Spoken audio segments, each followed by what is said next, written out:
Leitura do livro Nosso Lar, psicografia de Francisco Cândido Xavier, ditado pelo espírito André Luiz. Gravação licenciada pela Federação Espírita Brasileira. Capítulo 29. A visão de Francisco.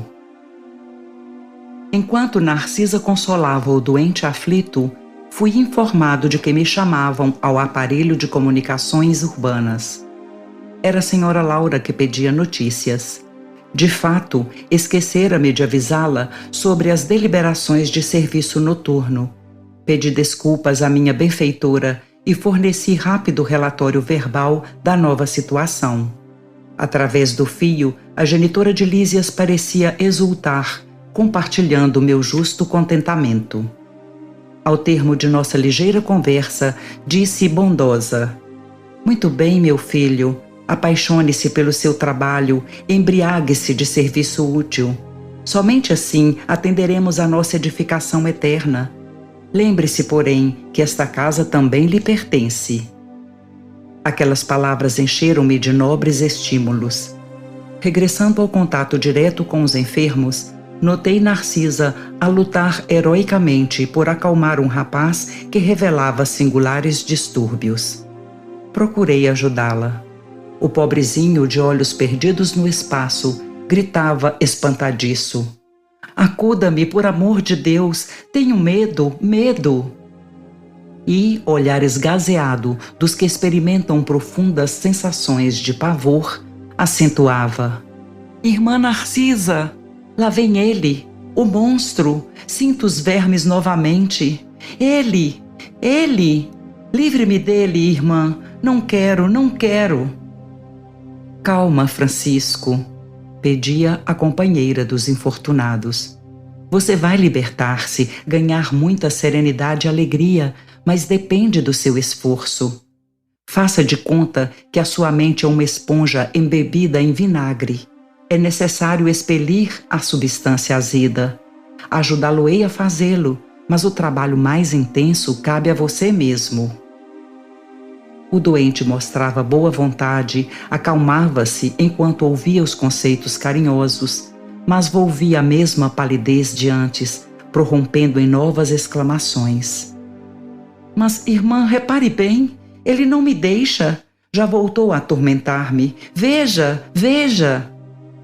"Estou vendo, Francisco", respondia ela, cordata, "mas é indispensável que você me ajude a expulsá-lo." "Este fantasma diabólico", acrescentava a chorar como criança, provocando compaixão. "Confie em Jesus e esqueça o monstro", dizia a irmã dos infelizes piedosamente. "Vamos ao passe, o fantasma fugirá de nós." E aplicou-lhe fluidos salutares e reconfortadores, que Francisco agradeceu, manifestando imensa alegria no olhar. "Agora", disse ele, fim da operação magnética, "estou mais tranquilo." Narcisa ajeitou-lhe os travesseiros, mandou que uma serva lhe trouxesse água magnetizada. Aquela exemplificação da enfermeira edificava-me. O bem, como o mal, em toda parte, estabelece misterioso contágio. Observando-me o sincero desejo de aprender, Narcisa aproximou-se mais, mostrando-se disposta a iniciar-me nos sublimes segredos do serviço. "A quem se refere o doente?" indaguei impressionado. "Está, porventura, assediado por alguma sombra invisível ao meu olhar?" A velha servidora das câmaras de retificação sorriu carinhosamente e falou: "Trata-se do seu próprio cadáver." "Que me diz?" tornei espantado. O pobrezinho era excessivamente apegado ao corpo físico e veio para a esfera espiritual após um desastre, oriundo de pura imprudência. Esteve durante muitos dias ao lado dos despojos, em pleno sepulcro, sem se conformar com a situação diversa. Queria firmemente levantar o corpo hirto, tal o império da ilusão em que vivera, e nesse triste esforço gastou muito tempo. Amedrontava-se com a ideia de enfrentar o desconhecido e não conseguia acumular nem mesmo alguns átomos de desapego às sensações físicas. Não valeram socorros das esferas mais altas, porque fechava a zona mental a todo pensamento relativo à vida eterna. Por fim, os vermes fizeram-lhe experimentar tamanhos padecimentos que o pobre se afastou do túmulo, tomado de horror. Começou então a peregrinar nas zonas inferiores do umbral. No entanto, os que lhe foram pais na terra possuem aqui grandes créditos espirituais e rogaram sua internação na colônia. Trouxeram-no os samaritanos quase à força. Seu estado, contudo, é ainda tão grave que não poderá ausentar-se tão cedo das câmaras de retificação. O amigo que lhe foi genitor na carne está presentemente em arriscada missão, distante de nosso lar. E vem visitar o doente? Perguntei.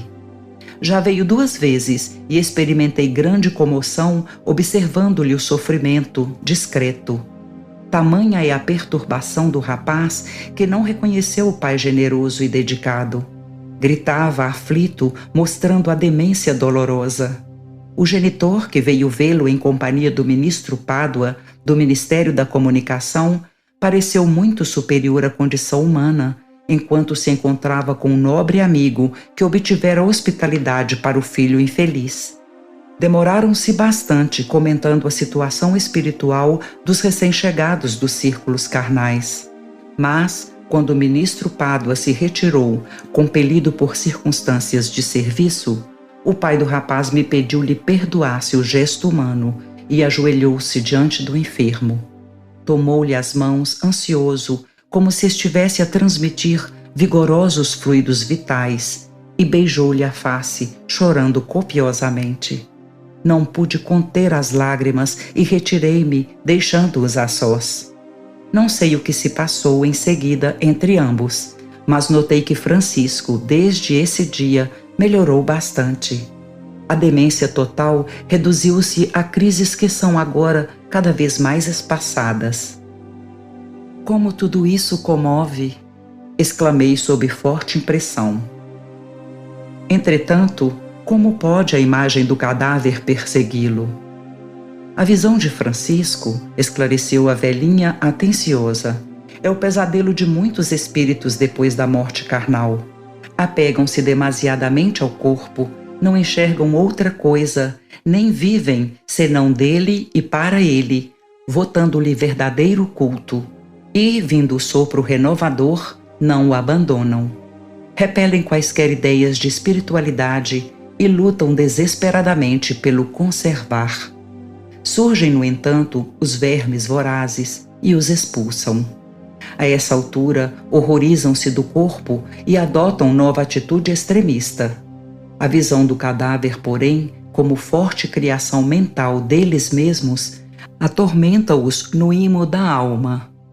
Sobrevêm perturbações e crises mais ou menos longas, e muitos sofrem até a eliminação integral do seu fantasma.